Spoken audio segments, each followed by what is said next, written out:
This sint thara tian hidelan yamera to cliftuna. Overven up on smallen kumes brook. Thon on athel bear ye way. Thon up on Holland way. Thon of Holland way a sooth on edge. On Hoogelakes gate.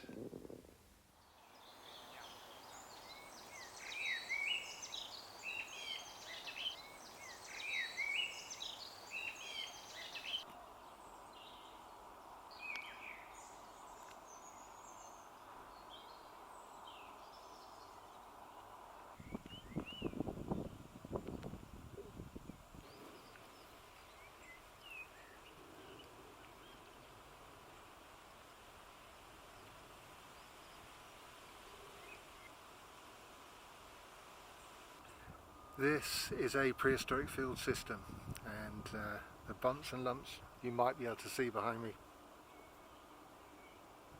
You can very clearly see on the LiDAR show a beautiful higgledy-piggledy, crazy paving style field system.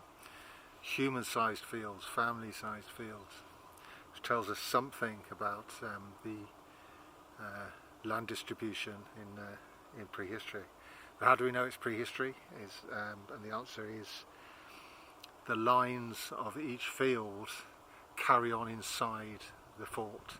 The fort is plonked, the Iron Age fort, and we can date the fort, is plonked on top of an existing field system. And this is, I think it was OGS Crawford, the communist I was talking about a couple of videos ago, and he was quite emphatic about it, and which is amazing. You didn't have the technology that we have today.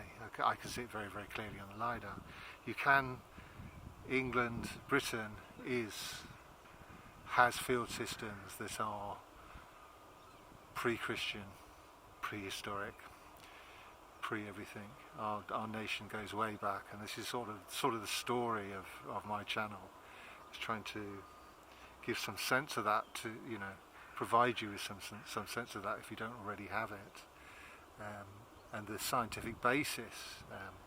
The scientific basis comes from pottery inside that fort, aligned with the walls.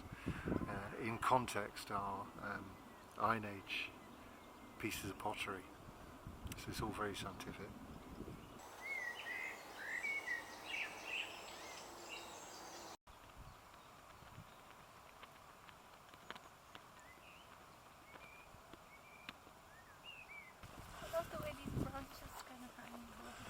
Yeah, me too. It's dying there. It's an ash. It's dying, that ash. See how half the branches don't have leaves on.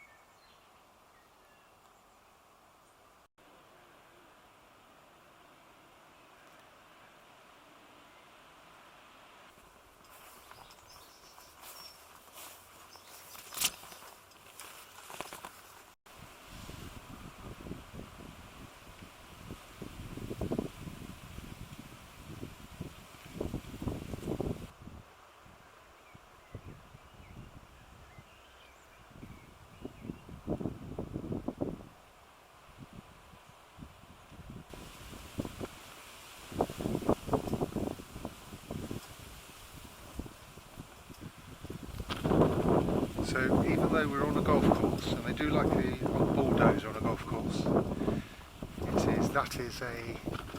can see from the LiDAR, that is an original Iron Age field boundary. It's a wall. It's older than the hill fort, so the golf course is within the hill fort. And yeah, marvellous.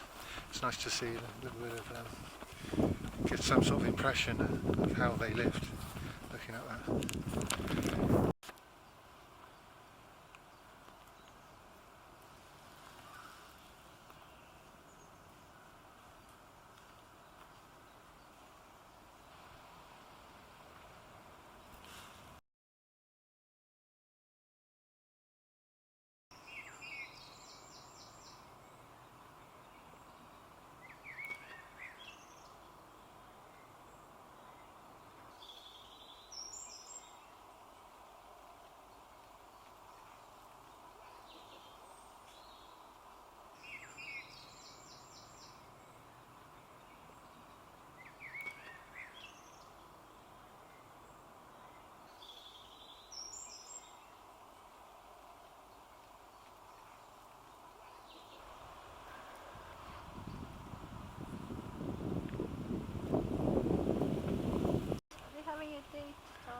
Yeah.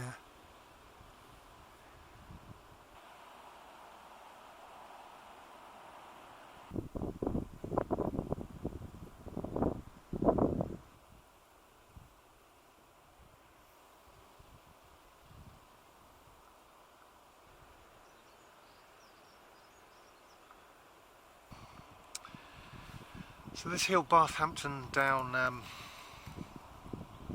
Iron Age fort, is seems to be connected to the religious life of Bath. Well, in the Iron Age, we can hardly, or even the Roman period, we can hardly show economic and religious life. They were so intertwined. But there was found up here a plaque of the three mothers, northern Celtic, Romano-British, Romano-Celtic life. I suppose you could call it Romano-Gallic. I know people don't like the word Celt anymore, but it is. Well, no, it's a useful word to use. We all know by just saying the word, we know what it means. We have an idea in our mind's eye.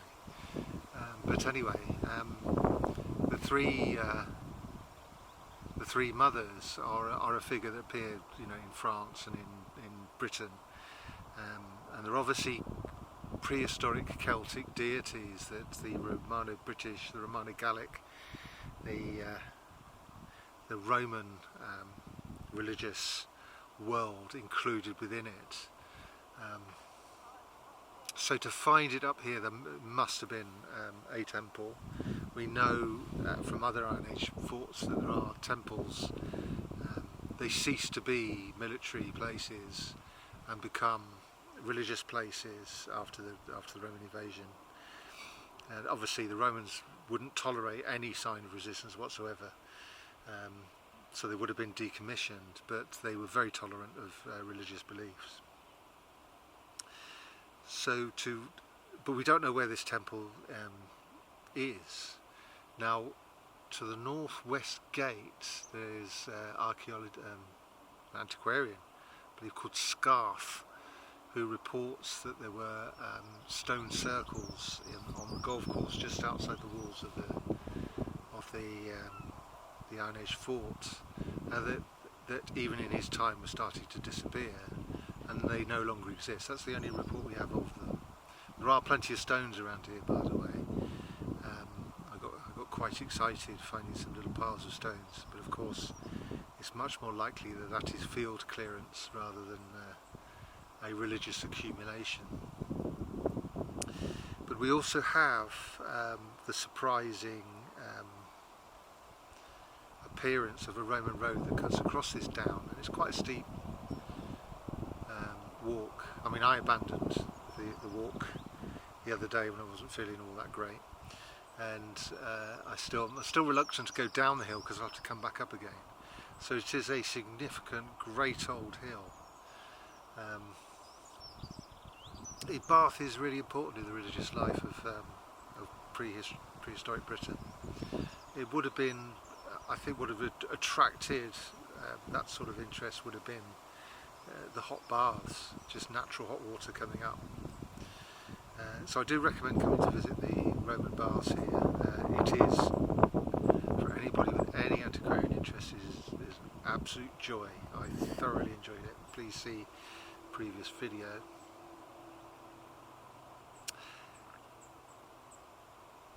We have a Roman road. It's probably, one archaeologist has suggested it, and where a little down this hill it meets a Roman structure. There's plenty of Roman pottery there. It is certainly, it comes in a straight line from the Fossway heading towards Bath from the south, and the Fossway leaving the Bath going north towards Leicester, wherever it is. In my mind's eye, if I was a Roman traveller, I wouldn't bother. I would take a B road on the lower levels, which is where I thought the Roman road was, down into Roman city, and then back onto the Fossway heading up Baðu down. that doesn't seem to be the case. That the Romans just built, well, the Romans were interested in resistance against them. To build a road straight through the middle of an Iron Age hill fort would have been just their cup of tea. Well, they would just to the side build a camp, smash the Iron Age hill fort up, then go on the way up north. So it does make sense. It's only later with the settlement of Bath down the hill have been of more interest. But yeah, so that was quite a surprise to me. I'll put it on the map so that you can see where this hypothetical road is. So yeah, onwards and upwards.